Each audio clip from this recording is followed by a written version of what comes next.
hierheen gekomen omdat jij een show hield hier. Je mag gewoon Engels praten hoor. Dus doe lekker doe Engels je moerstaal. Doe lekker je moerstaal. Maar what was the theme of the show, Greg? Well, tonight is the final show for Lock Him Up. The final. It looks like with the corona maatregelen. Well, to start with, every 4 years, Boom Chicago does a verkiezingsconferentie. So an election year show since 2004. And it's Pep Rosenfeld and myself. We have been writing comedy shows since 1985. Oh my God, you're getting old. Yeah. And but we're getting good at this. And so we did not have a normal amount of time to develop this show because of Corona, because of the lack of space for trial and everything. So I'm really happy that we developed a full show with a very short amount of time. And it helps that we have known each other. Yeah, but tell us what the theme is. So great that you did it. It's wonderful. Yeah. Right. What's the theme? What's the theme of the show this year? It's called Lock Him Up, Make America Democracy Again. And we did not want to have Trump in the title, but the show is about Trump and Joe Biden. Always. And the challenge is, can we get an audience of, even anti-Trump people in our audience? Can we get them excited about Joe Biden? And time after time, we start by asking, okay, we made fun of Trump. Who's excited about Joe Biden? Nobody. But then by the end of the show, once we start making enough jokes about Joe Biden and prove that there are plenty of jokes to be made about Joe Biden, people are actually more excited about Joe Biden.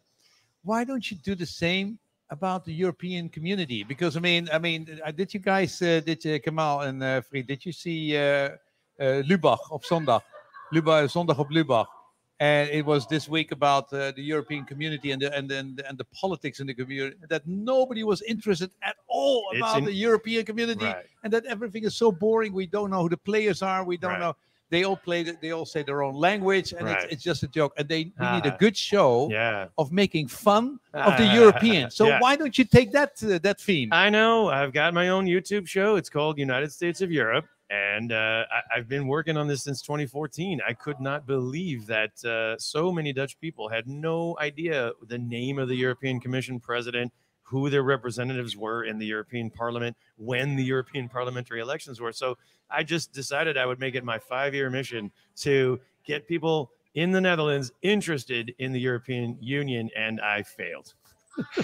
I'm still doing the show on YouTube. And you do it, and let me look it up. It's a great show. I'm really having a lot of fun. But I mean, didn't Europe come to you because you make fun of them, but you make them known after you follow your show? It is a proven technique. You make fun of people, and it gets them positive attention. Yeah. And so what the hell, why did they come with you with a big bag of money and to basically say, make millions of these kinds of things? Yeah, because I'm not a good lobbyist and I don't know the right people. I think that is still how it works in Europe. Not much like everywhere else. I should spend more time in Brussels, but I hate Belgium. I don't know what it is. I guess I'm becoming really Dutch. Yeah, he needs to. Did anybody ever see this show, Camille, of the United States of Europe? No, unfortunately not. But it sounds interesting. Yeah. So this is a little clip of the show which he basically has, and he's making fun of Biden, he's making fun of Bernie, but then he into the European community, and then every time he makes fun of people will get to know, and then people start to appreciate them.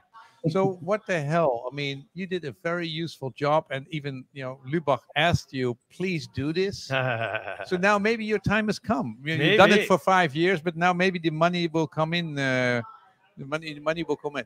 And is there enough to make fun of in Europe compared to America? I mean, oh, definitely. Yeah. Oh, for sure. I mean, even some of the same basic fundamentals that make America so crazy and never boring, they're still at play here in the Netherlands. You've got the whole East Bloc of the country, which someone in Brussels described as, the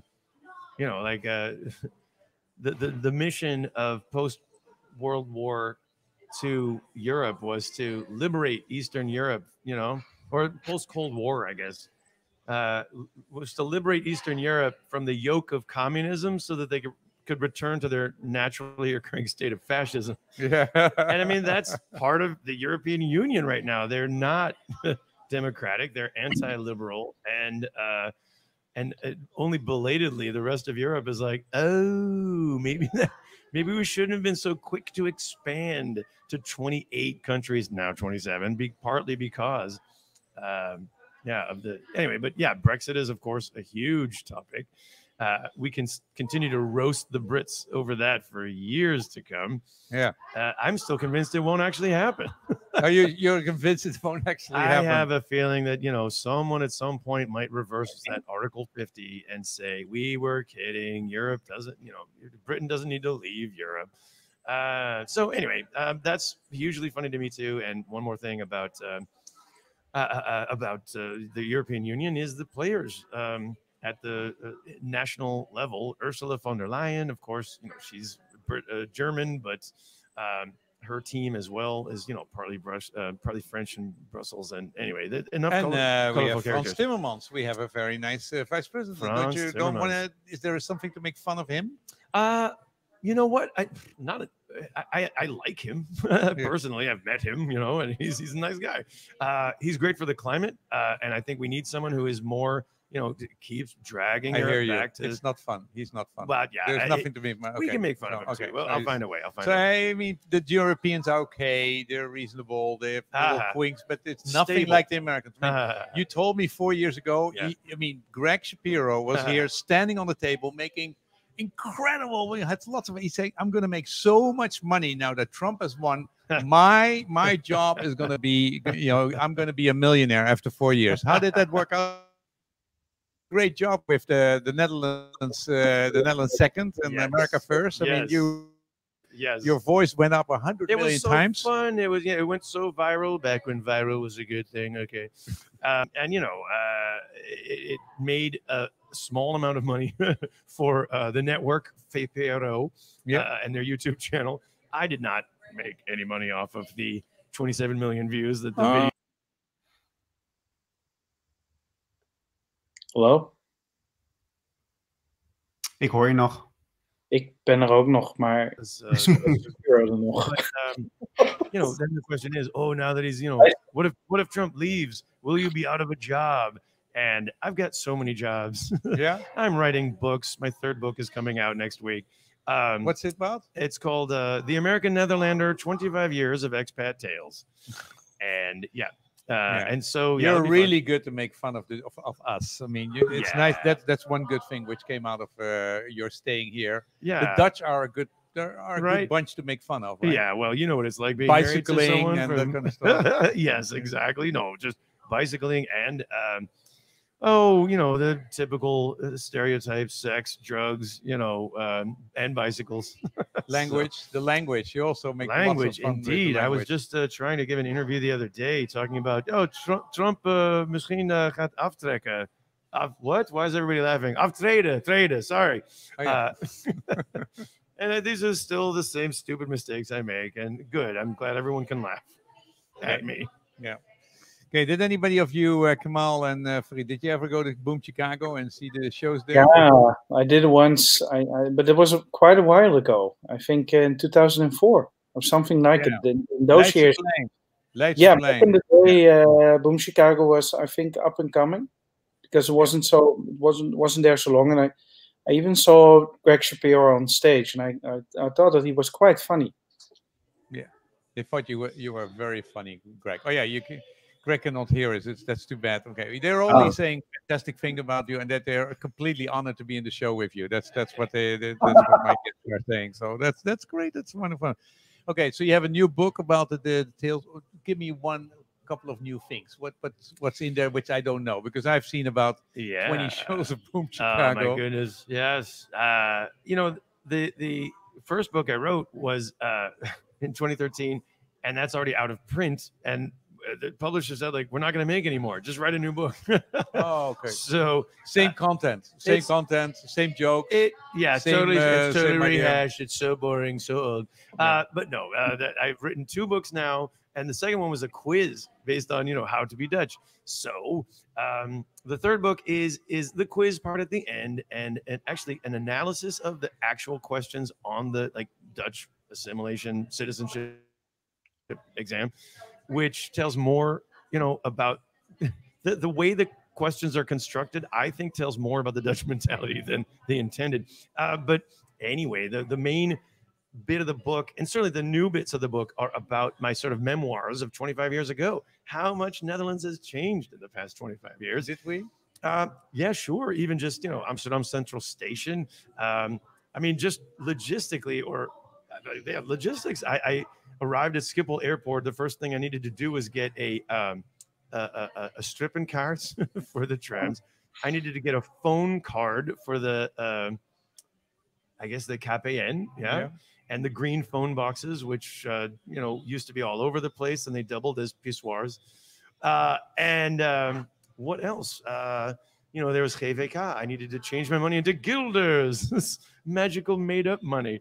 And just the whole city was honestly, I walked out of Central Station, and then Damarak was under construction and very poorly managed. And so that's not very different, actually. No, I would say, I mean, there's really not much different. Yeah, different money, different strippenkaart. Yeah. But I mean, not anything The fundamental essence, changed. Nothing changed fundamentally. No, there's, changed, the whole idea of the city of Amsterdam has changed. If you want to get, technical, I was saying that I went to Amsterdam Nord recently, and there was this old dockland called the Keuvel.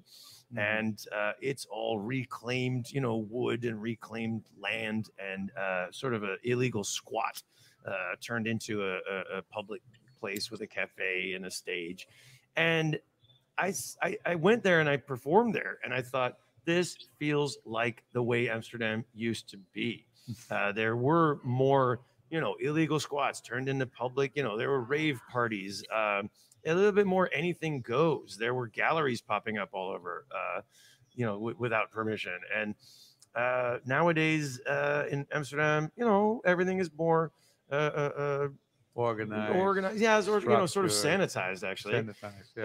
And someone said, like, oh yeah, well, that was Amsterdam. Like back in 1994, Amsterdam Nord was kind of like Purmerend Zuid. Oh yeah, no, you didn't want to be found dead. But now Amsterdam Nord is kind of the place to be, and now Amsterdam Nord is like the old Amsterdam, and the new Amsterdam is more like Amstelveen Nord. Hey, you just did a session inside to basically present what's happening to the polls. Can you basically tell us how we're doing? Is there already? I mean, at 1 o'clock the exit polls go open in Florida, right? I believe so. We should have some results soon.